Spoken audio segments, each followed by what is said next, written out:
শ্রদ্ধা জানাতে চাই। আর তামাক বিরোধী নারী জোটের সমন্বয়ক সাইডারদের কুমকুম নাই, আমি তাকেও স্মরণ করছি, কারণ আজকে থাকলে সে অবশ্যই উপস্থিত থাকতো। তো সেটা বলে আমি যেটা বলবো যে আপনারা যেগুলো বলছেন এতক্ষণ আমি শুনছিলাম, অত্যন্ত ভালো লেগেছে।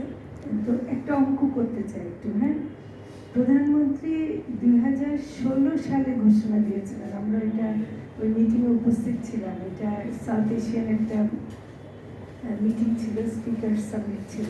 ওখানে প্রধানমন্ত্রী ঘোষণাটা দিয়েছিলেন যে 2040 সালে তামাক মুক্ত হবে। 2040 সালে তামাক মুক্ত হওয়ার অর্থ হলো যে শূন্য হয়ে যাবে তা না, 5% পর্যন্ত আসলেই এটাকে ধরে নেওয়া যায় যে মুক্ত। হ্যাঁ, জিরো আসলে না।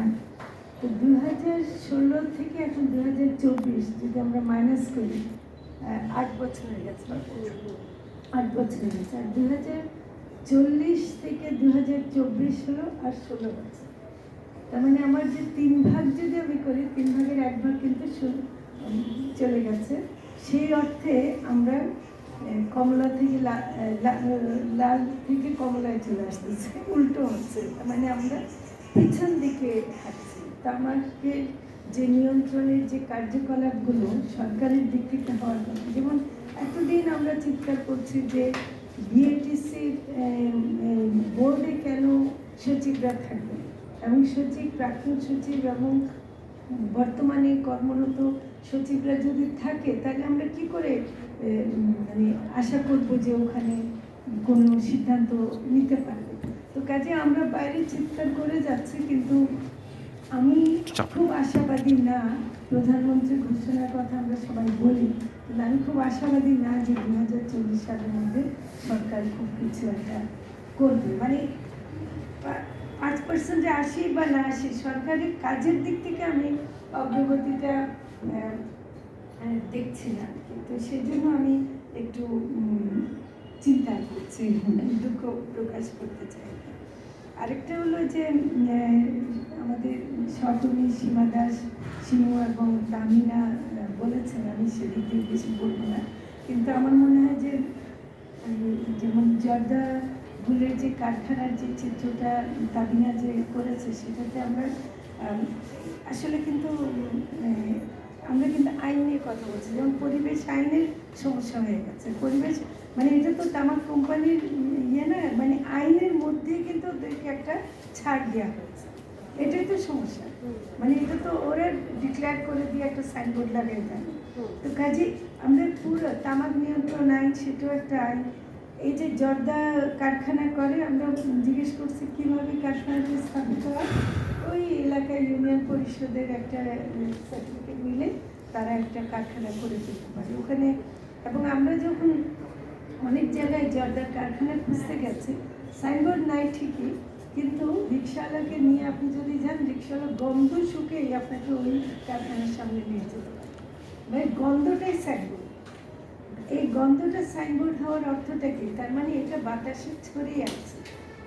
কারখানার ভিতরে গেলে এক অবস্থা, এবং বাতাসে ছড়িয়ে থাকলেও যে ক্ষতিগুলো, সেটা কিন্তু আমরা সমানে পাচ্ছি। তো এটা কিন্তু আমার কাছে মনে হয় যে খুব ভয়াবহ।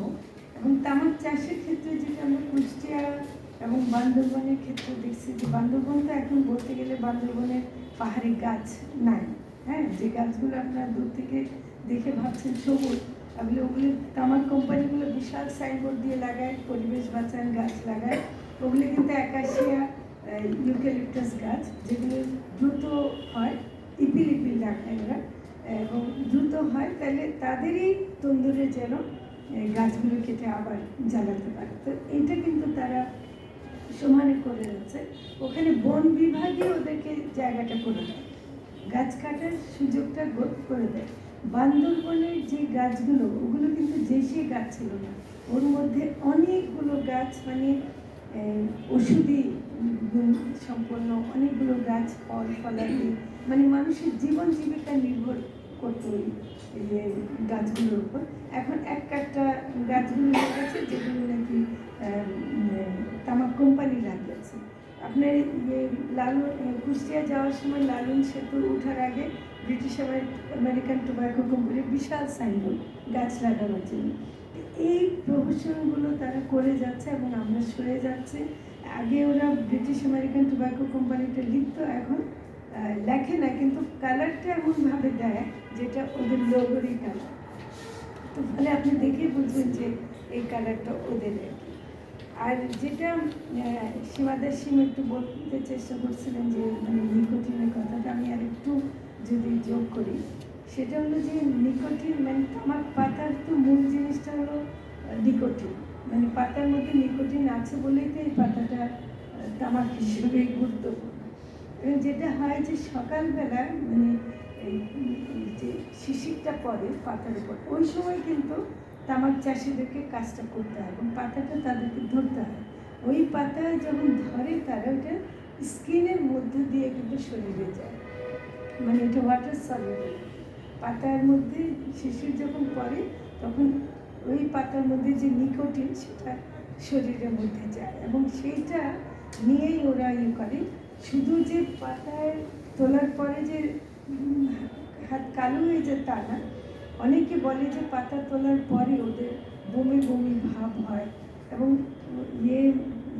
যখন নাকি পাতা আবার কেটে ঘরে আনে তখন নাকি এগুলো পোড়াবার জন্য স্টিক করে, মানে যে পাতাগুলোকে সাজিয়ে সাজিয়ে রাখে, তখন কিন্তু মহিলারা এবং বিশেষ করে যদি কোনো গর্ভবতী বা আর্লি প্রেগনেন্সিতে থাকে তার বাচ্চা নষ্ট হয়ে যায়।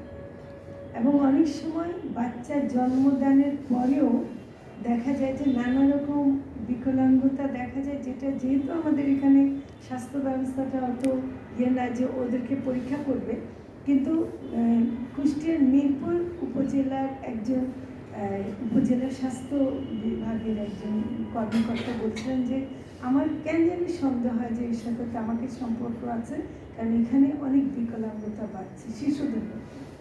এবং উনি বলছেন আমি এটা পরীক্ষা করে দেখতে পাচ্ছেন, কিন্তু আচ্ছা আমরা লালমনিরহাটের একজন স্বাস্থ্য কর্মকর্তার সাথে কথা বলেছিলাম, উনি বলছেন যে আমার কাছে যে রোগীরা আসেন মহিলা রোগীরা, তারা ওই তামাক পাতা করার পরে পরিবারে থাকে, ওদেরকেও কাজ করতে হয় প্রেগনেন্ট অবস্থায়, তাদেরও অনেক মানে হেলথ রিলেটেড যে সমস্যাগুলো হয়।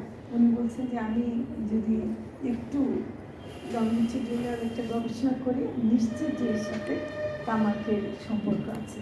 এবং গ্রিন টোব্যাকো সিকনেস বলে তো একটা রোগের কথা আপনারা জানেনই, যেখানে কি বলে খুবই হয়, কিন্তু আমরা বান্দরবনে আমরা একটা গবেষণা করেছিলাম, ওখানে দেখছিলাম যে তামাকের যারা চাষি ওদের মুখ থেকে লালা পড়া, তারপর নানা রকম অসুস্থতা যেগুলো যেগুলো গ্রিন টোব্যাকো সিকনেসের সিমটমের সাথে মেলে, সেটা আমরা রিপোর্টেড আকারে পেয়েছি, কিন্তু যেহেতু মেডিকেল টেস্ট করাতে পারিনি কাজে আমরা ক্লেম করছি না, কিন্তু এই সিমটমগুলো আমরা পেয়েছি। তো এগুলো তো দেখছে না, এটা পরিবেশ গাছ লাগাবার বিষয়টা তো পরিবেশ মন্ত্রণালয়ের দেখার কথা ছিল, তারা দেখছে না।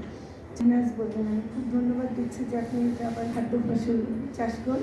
2-1 বছর আমরা খুব চেঁচামেচি করার কারণে বন্ধ ছিল, আপনি বলছেন যে এখন আবার শুরু হয়েছে।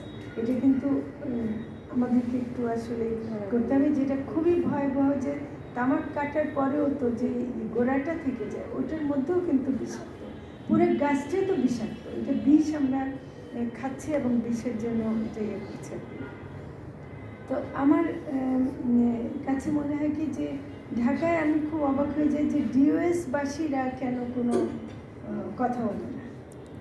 এটা আমরা কেন মানে ওদের ডিওএইচএসে গিয়ে কিন্তু আমাদের কিছু মানববন্ধন করা দরকার বা ওখানকার লোকদের কাছ থেকে ইয়ে করা দরকার। তারা কি এডিক্টেড হয়ে তারা এটাতে মানে সহনীয় হয়ে গেছে, তাদের শরীর কি এটা এডিক্টেড হয়ে গেছে এটাতে, মানে এটা আমার কাছে কিন্তু খুব অবাক লাগছে। আবাসিক এলাকায় কিছু নেতা গিয়ে যদি কোনো কর্মসূচি নেওয়া যায়, হয়তো সাধারণভাবে এটা একটু বলা দরকার যে এটা আমরা গ্রহণ করছি। একটু বলতে চাই যে আগামীকাল বিশ্ব তামাকমুক্ত দিবসের এবার যেটা প্রতিপাদ্য যে শিশুদের রক্ষা করে তামাক কোম্পানির হস্তক্ষেপ করে, তো তামাক কোম্পানি আসলে তো নজর পড়ছে শিশুদের এবং যুবক বয়সের মানে তরুণ বয়সের ছেলে এবং মেয়েদের প্রতি উভয় যেটা আমি মানে খেয়াল করছিলাম যে আমাদের যে জনসংখ্যার যে পিরামিডটা আপনি যদি দেখেন উপরের দিকে কিন্তু খুব কম, মাঝখানে আপনার 15 থেকে যদি আপনি 55 বছর পর্যন্ত দেন 70% কিন্তু জনসংখ্যা এই বয়সের মধ্যে, এবং এই 25 থেকে ইয়ের মধ্যেও কিন্তু অনেক বিশাল একটা জনগোষ্ঠী। তো কোম্পানির হিসাবে এত কোটি কোটি ওদের বাজার, এটা ওরা তো জানি যে যারা নাকি দীর্ঘদিন ধরে সিগারেট খেয়েছে বা তামাক ব্যবহার করছে ওরা 55 বছরের পরে আর বেশি বাঁচবে না। ওরা এখন ওদের খরচের খাতায় ঢুকে গেছে, ওদের দিকে ওদের কোনো আগ্রহ নেই। ওরা যদি করে, এখন ডাক্তাররাও কিন্তু আজকাল আমি দেখছি যে জিজ্ঞেস করতে শুরু করে, যে প্রথমে বলে ধূমপান করেন, মানে কোনো সমস্যা নিয়ে গেলে ধূমপানের কথা জিজ্ঞেস করে। তো কাজে ওদেরকে ডাক্তারও সিজেশনের দিকে নিয়ে যাচ্ছে এবং ইয়ে করছে। কাজে এদেরকে যদি আপনি যদি 15 বছর বা 20 বছরের ছেলে বা মেয়েকে যদি তামাকে আসক্ত করাতে পারেন, সিগারেট ধরাতে পারেন, তাহলে সে যদি 55 বছরও বাঁচে, আপনারা একটু হিসাব করে দেখেন যে ওদের বাজার কত বড়। এবং এইটা কিন্তু হিসাব করেই ওরা কিন্তু আছে, ওদের মানে বাইরে হিসাব করছে, লাভটা মার্কেটিং স্ট্র্যাটেজি ওরা বয়স দেখে করছে। ওরা কিন্তু 50,000 মারা যায়, বিশ্বে 8 লক্ষ মানুষ মারা যায় বছরে, কিন্তু এটা ওদের খারিজের খাতায় চলে গেছে। ওরা যারা বেঁচে আছে তাদেরকে ইয়ে করতে পারে। কিন্তু আমার মনে হয় কি যে এটা সরকারের কি খুব কড়াভাবে দেখা উচিত না, কারণ এই বয়সটাই তো আমাদের আগামী ভবিষ্যৎ। এরা আগামীতে দেশ চালাবে, এরাই তো আমাদের ভবিষ্যৎ। আপনার প্রত্যেকে আপনাদের সন্তানদের কথা চিন্তা করেন, এটা যদি এই বয়সে আকৃষ্ট হয়ে যায় তামাকের প্রতি, তাহলে আপনার দেশ কোথায় যাচ্ছে।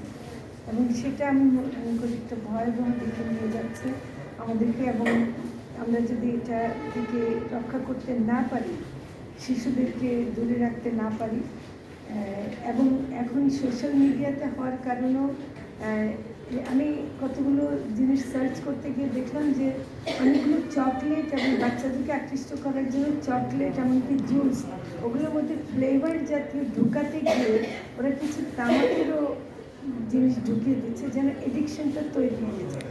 এবং এডিকশনটা তৈরি হলে পরে সেই বাচ্চাই সিগারেটের কাছাকাছি গেলে বা যখনই কেউ অফার করবে ও তাড়াতাড়ি এটা গ্রহণ করার দিকে যেতে পারে। মানে এবং এটা তামাক চাষের এলাকায় আমাদেরকে কিছু লোকে বলছিল যে বাচ্চাদের শরীরে মনে হয় নিকোটিন ঢুকে আছে, ওখানে কিন্তু একটু তাড়াতাড়ি ওরা সিগারেট ধরে ওখানকার বাচ্চারা।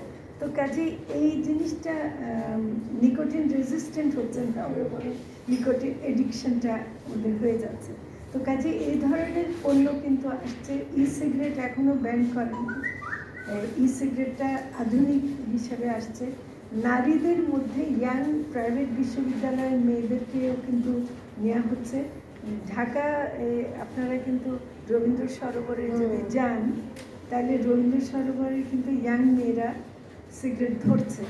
আমি দুঃখজনকভাবে তাদেরকে নারীবাদী বলতেও রাজি না, আধুনিক বলতেও রাজি না, এমনকি শিক্ষিতও বলবো না, কারণ শিক্ষিত যদি হয় তাহলে তার বোঝার কথা। আপনি শিক্ষক হিসেবে আপনি যা বললেন, আপনার কথা আমার খুব ভালো লেগেছে, যে তাহলে এইটাকে তো কাজে মেয়েরাও কিন্তু মুক্ত না, এবং আমাদেরকে রবীন্দ্র সরোবরেও যেতে হবে, মানে ইয়ে করতে হবে। তা আমি আর বেশি কিছু বলবো না আপনাদেরকে।